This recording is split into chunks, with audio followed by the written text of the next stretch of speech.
Here we go. Rolling, everybody. Shush. Hello, everyone. Bonjour tout le monde.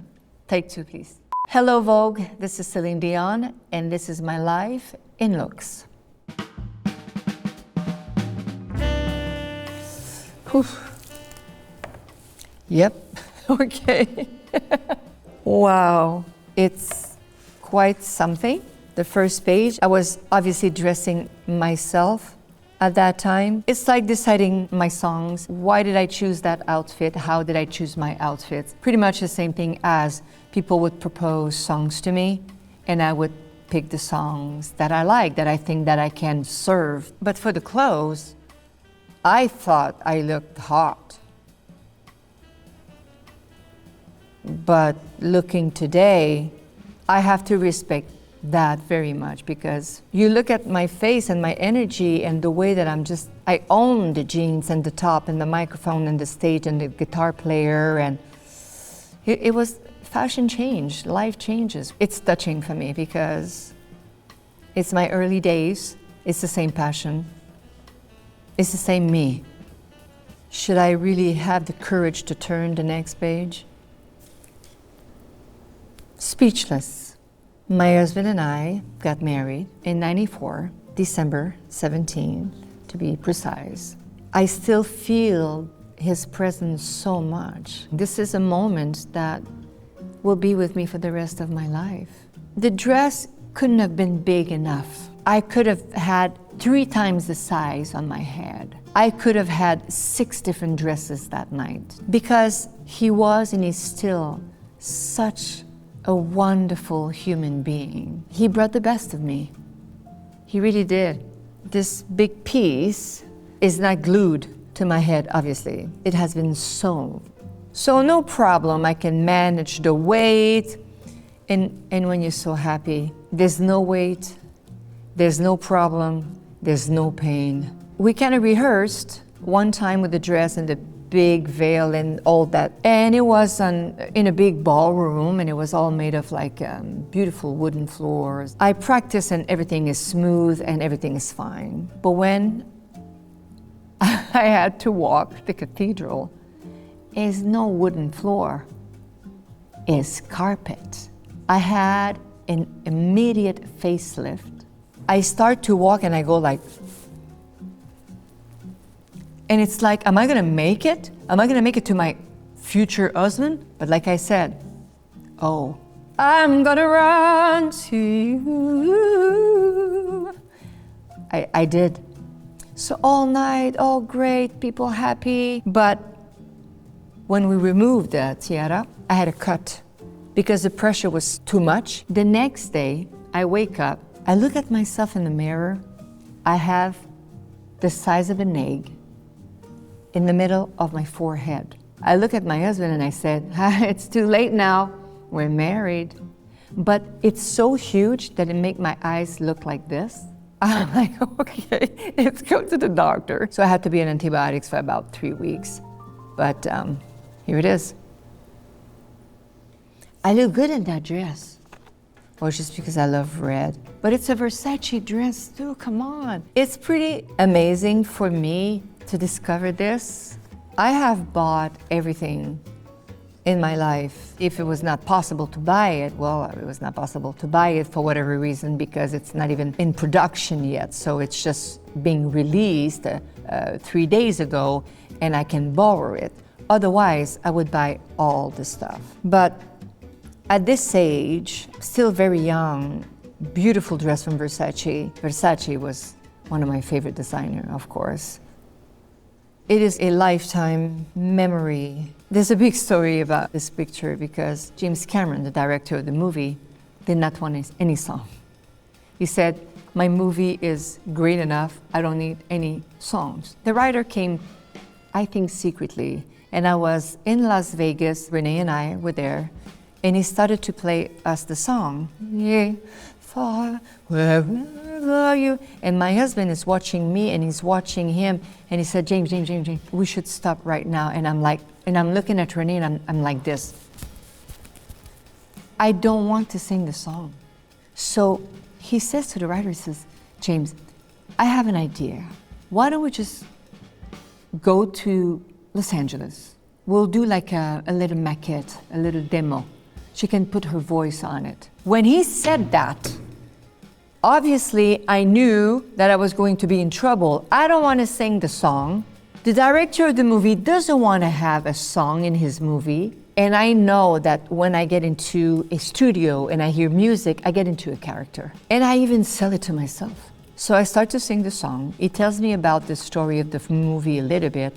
I'm already in tears, but it's a demo. It's just to put my voice, one take, just quick, just for them to present to the director that insisting on putting this song in the movie. I sang the song, and I never re-sang the song to record it, to make it as a record. They use my voice is a one-take thing. So this is a dress from Michael Kors. We kind of did the dress together, and I asked him if he would be willing to do a turtleneck dress like a glove. And he looked at me like, are you sure you want to have a turtleneck? The décolleté, the sparkles of that was not the point for me. I want to sing this song the best I can, and wearing this Asprey, the heart of the ocean.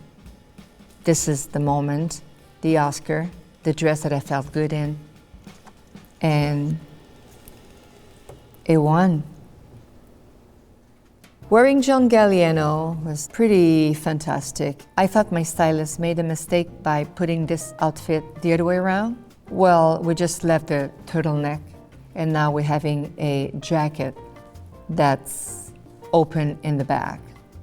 And on top of that, every woman were in dresses. Wearing pants and a suit that's backward, it's pretty gutsy, fierce. Years passed, and now it became like something that people still talk about, because I trusted my stylist and I love John Galliano, and here I am owning that big time. This is in 2003, obviously summertime. I don't want to sound pretentious, but I think I look good.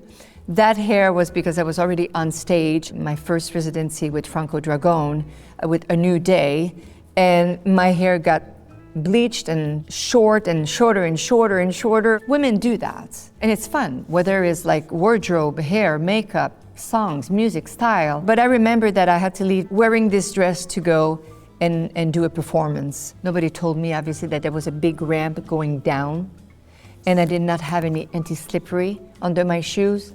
I was holding on to my toenails, trust me.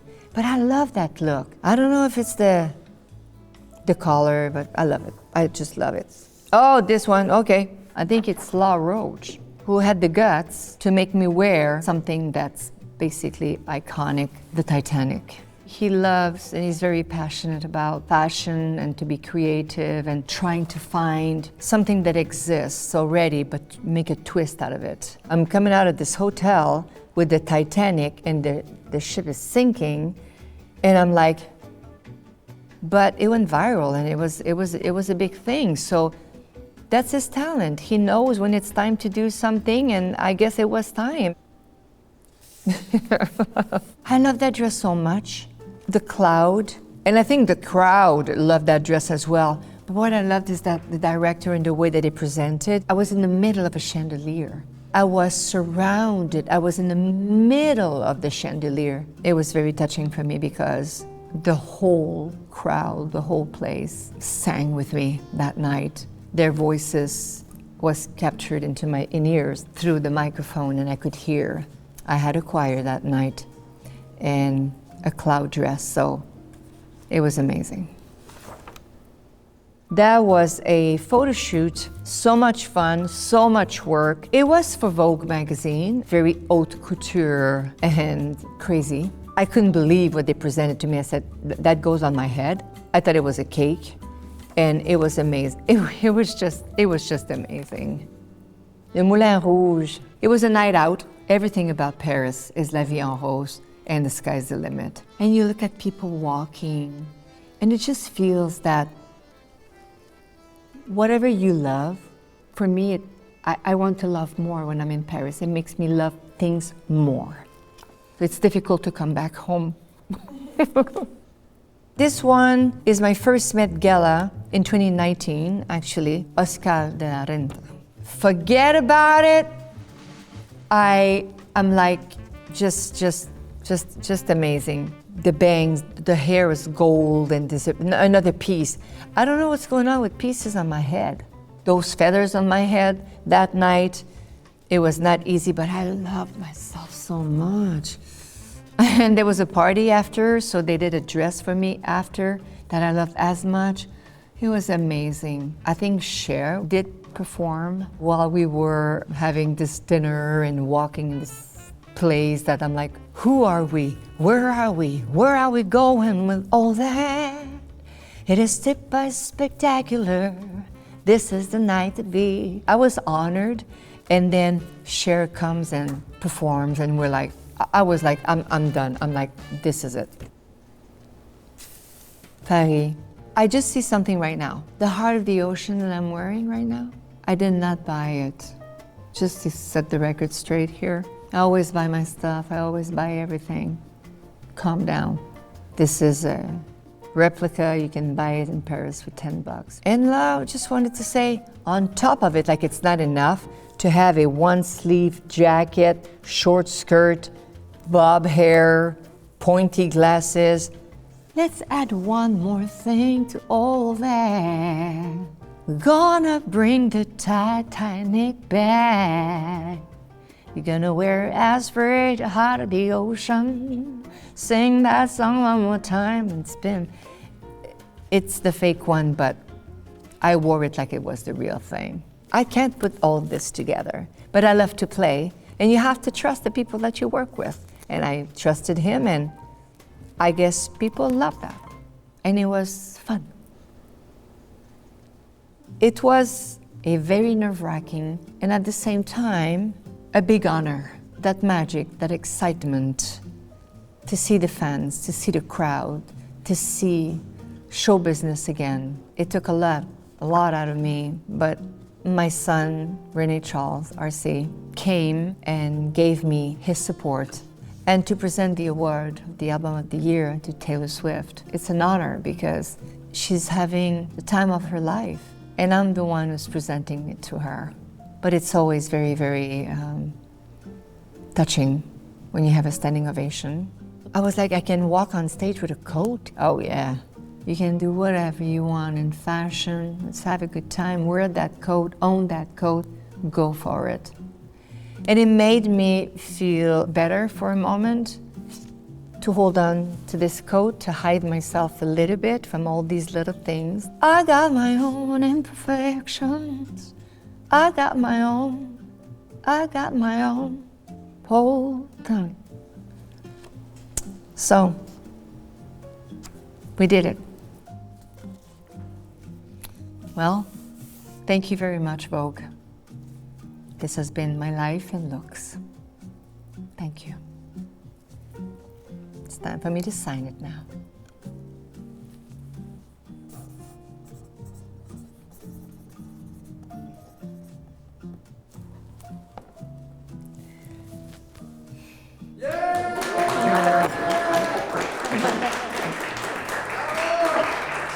Who let the bob out? Thank you so much.